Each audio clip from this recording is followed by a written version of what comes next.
Hello, welcome back to the reading of the poem of the Man God, written by Maria Valtorta, Volume 1. Chapter 52, Jesus at the Wedding at Cana. The evening of 16th January 1944, the wedding at Cana. I see a house, a typical Middle East house, a long, low white house with few windows and doors, with a terraced roof, surrounded by a little wall about 1 meter high, with a shady vine pergola, which reaches up to the sunny terrace and stretches its branches over more than half of its surface. An outside staircase climbs up along the front, reaching up to a door which is situated halfway up the facade. At ground level, there are a few low doors, not more than 2 on each side of the house, and they open into low dark rooms. The house is built in the middle of what looks like a kind of threshing floor, but is actually more a grassy open space than a threshing floor, with a well in its center. There are some fig and apple trees. The house faces the road, but it is not set right on the roadside. It is a little way off the road, and a path along the grass links it to the road, which looks like a main road. It seems to be on the outskirts of Cana, a house owned by farmers who live in the middle of their holding. The country stretches calm and green far beyond the house. The sun is shining in a completely blue sky. At first, I do not see anything else. There is no one near the house. Then I see 2 women with long dresses and mantles that also cover their heads like veils, walking along the road and then on the path. One is older than the other, about 50 years old, with a dark dress, the gray-brown hue of raw wool. The other woman is wearing lighter garments, a pale yellow dress and a blue mantle. She looks about 35 years old. She is really beautiful, slender, and her carriage is most dignified, although she is most kind and humble. When she is nearer, I notice her pale face, her blue eyes and her blonde hair visible on her forehead. I recognize our most holy lady. I do not know who the older woman is. They are speaking to each other, and Our Lady smiles. When they are near the house, someone, who is obviously watching the arrival of the guests, informs the others in the house, and the 2 men and 2 women, all in their best clothes, go out to meet them. They give the 2 women, and particularly Our Lady, a most warm welcome. It is early morning. I would say about 9 o'clock, perhaps earlier because the country has the fresh look of the early morning hours, when the dew makes the grass look greener and the air is still free from dust. It appears to be springtime because the grass in the meadows is not parched by the summer sun, and the corn in the fields is still young and green and earless. The leaves of the fig tree and apple tree are green and tender, and those of the vines are the same. But I see no flowers on the apple tree, and there is no fruit on the apple and the fig tree or the vines, which means that the apple tree blossomed only recently, and the little fruits cannot be seen as yet. Mary, who is most warmly welcomed and is escorted by an elderly man, who appears to be the landlord, climbs up on the outside staircase and enters a large hall which seems to fill the whole of the house upstairs, or most of it. If I am correct, the rooms on the ground floor are the ones where they actually live, where they have their storeroom, wine cellar, whereas the hall upstairs is used on special occasions, such as feast days, or for tasks which require a lot of space, such as drying and pressing foodstuffs. For special celebrations, the hall is cleared of every object and then decorated, as it is today, with green branches, mats, and tables prepared with rich dishes. In the center, there is a richly laid table with amphora and plates full of fruit. Along the right-hand side wall, in respect to me, there is another table already prepared, but not so sumptuously. On the left-hand side, there is a kind of long dresser with plates of cheese and other foodstuffs, which look like cakes covered with honey and sweet meats. On the floor, near the same wall, there are more amphorae and 6 large vases, shaped more or less like copper pitchers. I would call them jars. Mary listens benignly to what they are telling her. Then she takes off her mantle and kindly helps to finish laying the tables. I see her going to and fro, sorting out the bed seats, straightening up the wreaths of flowers, improving the appearance of the fruit dishes, making sure that the lamps are filled with oil.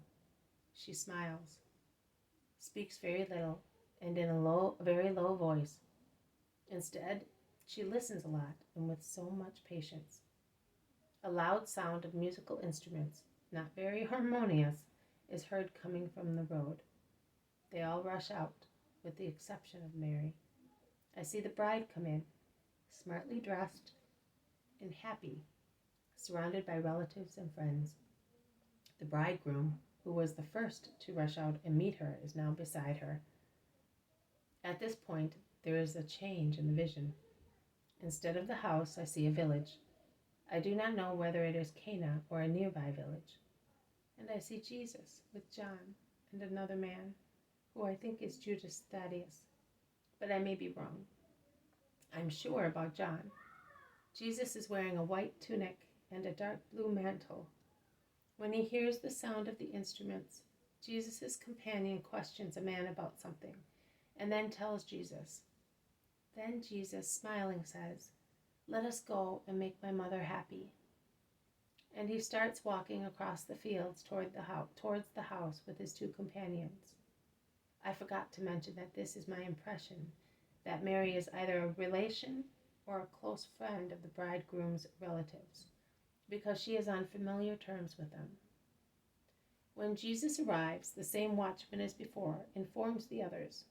The landlord, with his son, the bridegroom, and Mary, goes down to meet him and greets him respectfully. He then greets the other two, and so does the bridegroom. For what I like is the loving and respectful way in which Jesus and Mary exchange their greetings.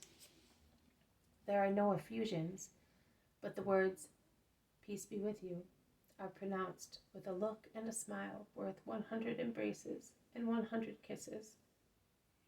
A kiss trembles on Mary's lips, but it is not given. She only lays her little white hand on Jesus' shoulder and lightly touches a curl of his long hair, the caress of a chaste lover.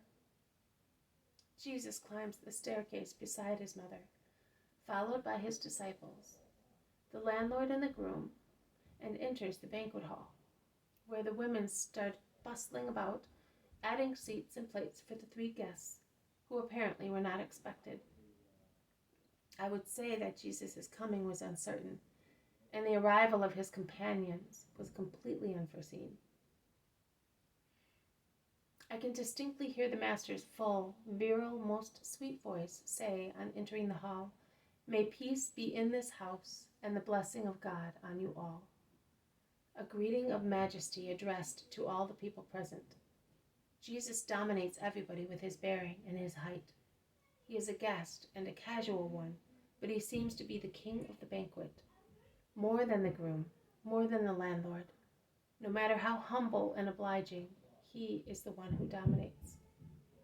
Jesus sits at the central table with the bride and the bridegroom, their relatives, and the most influential friends. The 2 disciples are also invited to sit at the same table out of respect for Jesus. Jesus' back is turned to the wall, where the large jars in the dresser are. He therefore cannot see them. Neither can he see the steward bustling about the dishes of roast meat, which are brought in through a little door near the dresser. I notice one thing. With the exception of the mothers of the young couple and of Mary, no woman is sitting at that table. All the women who are making a din worthy of 100 people are sitting at the other table near the wall, and are served after the young couple and the guests of importance. Jesus is sitting near the landlord in front of Mary, whose place is near the bride. The banquet starts, and I can assure you that they lack neither appetite nor thirst. The ones who eat and drink little are Jesus and his mother, who speaks also very little. Jesus talks a little more, but although very moderate, he is neither sullen nor disdainful in the little he says. He is kind but not talkative. He answers when he is questioned, when they speak to him. He takes an interest in the subject. He states his opinion, but then he concentrates on his thoughts. like one accustomed to meditation. He smiles. He never laughs. If he hears any inconsiderate joke, he pretends he is not heard. Mary is nourished by the contemplation of her Jesus, and so is John, who is at the end of the table and hangs on his master's lips. Mary notices that the servants are talking in low voices to the steward, who looks very embarrassed, and she understands what the cause of the unpleasant situation is. "Son," she whispers in a low voice, thus drawing Jesus' attention. "Son, they have no more wine." "Woman, what is there still between me and you?" Jesus, when saying these words, smiles even more gently, and Mary smiles too, like two people aware of some truth which is their joyful secret and is ignored by everyone else. Jesus explains the meaning of the sentence to me. That "still," which is omitted by many translators, is the key word of the sentence and explains its true meaning. I was the son submissive to my mother up to the moment when the will of my Father told me that the hour had come when I was to be the master. From the moment my mission started, I was no longer the son submissive to my mother, but I was the servant of God. My moral ties with my mother were broken. They had turned into higher bonds, all of a spiritual nature. I always called Mary my holy mother. Our love suffered no interruptions, neither did it even cool down. Nay, it was never so perfect as when I was separated from her, as by a second birth, and she gave me to the world and for the world as the Messiah and evangelizer. Her third sublime mystical maternity took place when she bore me to the cross in the torture of Golgotha and made me the Redeemer of the world. What is there still between me and you? Before I was yours, only yours, you gave me orders, and I obeyed you. I was subject to you. Now I belong to my mission. Did I not say, he who lays his hand on the plow and looks back to bid farewell to those who are staying is not fit for the kingdom of God? I had laid my hand on the plow, not to cut the ground with the plowshare, but to open the hearts of men and sow there the word of God. I was to take my hand away from the plow only when they would tear it away to nail it to the cross, and to open with my torturing nail my Father's heart, out of which forgiveness for mankind was to flow. That "still," forgotten by most, meant this: you were everything for me, Mother, as long as I was only Jesus of Mary of Nazareth, and you are everything in my spirit. But since I became the expected Messiah, I belong to my Father. Wait for a little while, and once my mission is over, I will be once again entirely yours. You will hold me once again in your arms, as when I was a little child, and no one will ever again contend with you for your son, considered as the disgrace of mankind, who will throw his mortal remains at you to bring on you the shame of being the mother of a criminal. And afterwards, you will have me once again, triumphant, and finally you will have me forever when you are triumphant in heaven. But now I belong to all these men, and I belong to the Father who sent me to them. That is the sense of that short, but so full of meaning. Still, Mary says to the servants, do what he will tell you. In the smiling eyes of her son, Mary has read his consent, veiled by the great teaching to all those who are called. And Jesus says to the servants, fill the jars with water. I see the servants filling the jars with water brought from the well. I hear the pulley screeching as the dripping pail is pulled up and lowered down. I see the steward pour out some of the liquid with astonished eyes, then taste it with gestures of even greater astonishment, relish it, and speak to the landlord and the groom. They were near each other. Mary looks at her son once again and smiles. Then, having received a smile from him, she bows her head, blushing slightly. She is happy. A murmur spreads throughout the hall. They all turn their heads towards Jesus and Mary. Some stand to get a better view. Some go near the jars. Then a moment's silence, which is immediately broken by an outburst of praises for Jesus. He stands up and simply says, "Thank Mary," and withdraws from the banquet. His disciples follow him. On the threshold, he repeats, "May peace be in this house and God's blessing on you." And he adds, "Goodbye, Mother." The vision ends. Jesus teaches me as follows. When I said to the disciples, "Let us go and make my mother happy," I had given the sentence a deeper meaning than it seemed.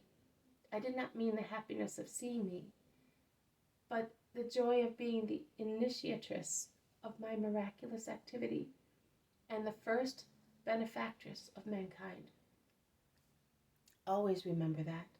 My first miracle happened because of Mary, the very first one. It is a symbol that Mary is the key to miracles. I never refused my mother anything, and because of her prayer, I bring forward also the time of grace. I know my mother, the second in goodness after God. I know that to grant you a grace is to make her happy, because she is all love. That is why I said, knowing her, "Let us go and make her happy." Besides, I wanted to make her power known to the world, together with mine. Since she was destined to be joined to me in the flesh, it was fair she should be joined to me in the power that is shown to the world.